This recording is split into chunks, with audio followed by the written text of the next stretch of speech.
The criminalization of news reporting is what I see happening in India today. The idea that you do a story, we don't like it, we will unleash the police against you. I think this is something that is unprecedented in India. It's unprecedented in a democracy. And you can well imagine the damage it does to the media's ability to report freely and fairly.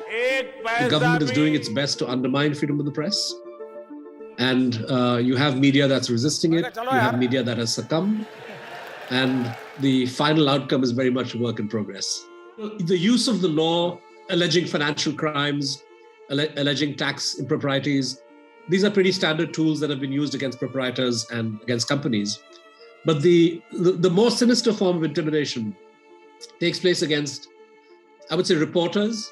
When you have police cases filed, criminal cases filed for stories that they do. This government has chosen to weaken and undermine the media. This is, at the end of the day, an attack on democracy itself. An attack on media freedom is an attack on ordinary citizens, because the role that independent media plays in a democracy is the role of a mirror. You hold a mirror to society, you hold a mirror to government. Unless citizens have the ability to monitor and to hold their elected representatives accountable, there's every chance of democracy going off the rails. It's very clear that a central part of the politics of Mr. Modi and of the Bharatiya Janata Party is to polarize Indian citizens on the basis of religion. And they are doing this by constantly spreading a fear psychosis among Hindu Indians. And sadly, a significant section of the media has become a conveyor belt, a transmission mechanism, a force multiplier for the BJP and Mr. Modi in implementing this agenda.